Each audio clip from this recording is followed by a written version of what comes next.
Hi, this is Sean Hessinger, and you're watching Small Business 15, the show where we bring you small business success in 15 minutes or less. Please remember to like us on Facebook and subscribe on YouTube if you enjoy the show.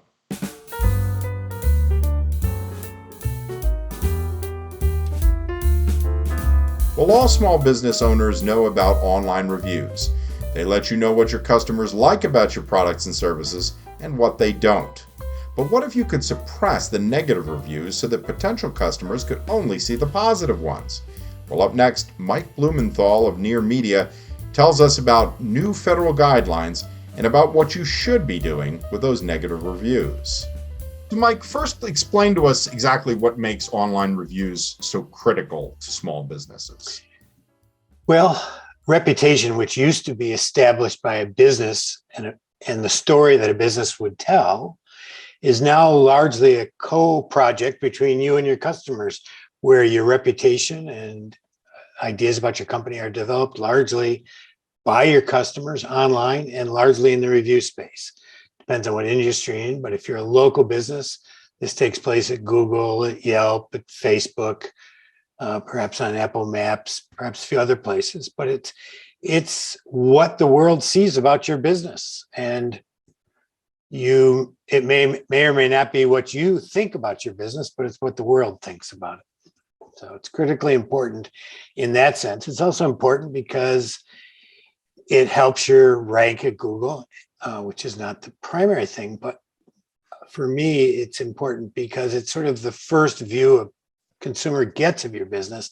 Typically, when they're trying to find a new business, they'll stop at Google. Google will summarize your reviews from around the web. And so they'll develop an opinion there. And then finally, the reason it's important is that it really is a great data resource that you can use to improve your business. Even negative reviews. There's a saying that goes way back, and that building a stronger, that complaints help build a stronger business. That if you can take a complaint and use it as an opportunity to improve, then that will be the best outcome. Can you explain to us exactly what review gating is? Sure. From where I sit, I learned long ago that the best way to engage in the world of reviews was to ask every customer for a review. Now, when I first got involved and developed an online platform, many businesses were fearful of asking every customer for a review because they weren't sure what they were going to say. And so they wanted the ability to selectively ask customers. And we built in 2012, I built an automated system that allowed businesses to ask customers what they thought. Those that were unhappy weren't asked to leave a review, and those that were happy were asked to leave a review. That's gating. It's a selective ask of happy customers to leave a review. It's something that Google, terms of service, made against the rules in 2018 actually, and which the FTC, the Federal Trade Commission, recently came out explicitly and said it's against the rules. About that, can we talk a little bit about the background of this? What exactly caused the FTC to take this action? Well, the FTC is charged with preventing businesses from partaking in deceptive activities. And they did an investigation of a large review platform in 2019. They looked back to the previous 4 years, and they found this platform, one of the clients of this platform had done what was known as review suppression, where they were using the platform to gather reviews about their products, but they weren't publishing any of the negative reviews, and thus were giving consumers the misleading idea that every product this company had, a company called Fashion Nova, was a great product. And so the FTC determined it was deceptive. In a bit of great fanfare, they fined Fashion Nova $4.2 million. Fashion Nova said, oh, the Apple platform made me do it, kind of an excuse. The FTC says every business needs to be responsible for the tools they use, for the SEOs they use, for the marketers they use. the business is ultimately responsible, and Fashion Nova had to pay a very large fine for suppressing somewhere in the order of several 100,000 negative reviews from their website. Given this FTC guidance, is it likely that we're going to see this review gating discontinued on a lot of platforms? As I mentioned earlier, Google prohibited review gating in 2018. And if you get caught review gating at Google, you'll lose all your reviews. So there already is in place. And the forward-thinking platforms that accept reviews embrace that idea. The ones that didn't embrace the idea, the FTC recently sent them a letter and said, we noticed on your website that you claim to partake in this practice. We're alerting you that it's against our guidance. We're sending you a letter to that effect. If we find you doing it, you'll be in trouble. So that's one side of it. That it is likely, it's part and parcel of a longer shift. Consumers expect honesty in reviews, and Google and now the FTC is saying to businesses, this is the standard you have to perform to. But more importantly, is that consumers expect it. So even if the FTC says it's bad, even if Google says it's bad, the reality is that the consumer here is king. I have a friend who recently had his roof redone. He went and he looked up reviews and picked somebody with stellar reviews, and the job went down the tubes really quickly. The roof ended up leaking. He ended up he got in a big argument with the company. And when he learned that this company was review gating, he immediately filed a lawsuit and filed with the state attorneys general. And ultimately, he's going to also write a bad review about this company. And so the risk is really about review gating is really with your customers more than with the FTC. You know, you mentioned a little bit before about small businesses and how they might be affected versus, obviously, it sounds like the companies involved in this were on the larger side. How much is this guidance really going to affect the average small business that might be watching this? Well, like I said, I think that as a small business, you want to understand the world in which we operate. You want to understand that it is perceived as unethical to be doing this. You want to respect your customers. So while if you are doing it, I think you're mistaking what good business practice is. You're unlikely to get caught, so the risk is low. Although, like I said, if a consumer or competitor turns into Google, you lose your Google reviews. If they turn into Yelp, you lose your Yelp reviews. So you might get a little red badge of shame at Yelp. But the financial risk is low, but I think the bigger risk is that you will offend a customer.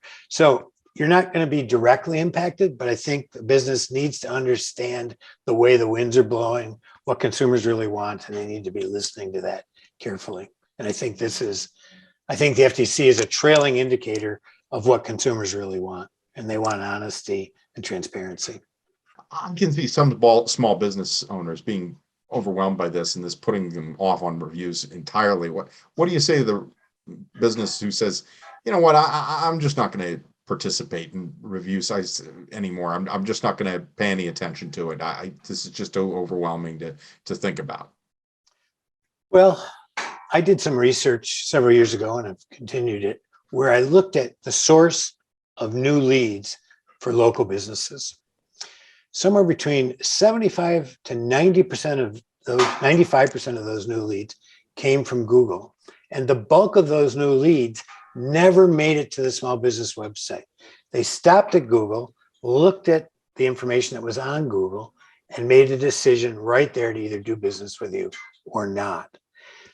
Either take driving directions to your business or to call you. Some of them went onto your website and made additional calculations. So I would say if you ignore reviews, you're ignoring one of the best ways to find new customers, and you run the risk by not allowing all of your customers to give you a review of just the unhappy ones leaving you a review at Google, which is what's likely to take place.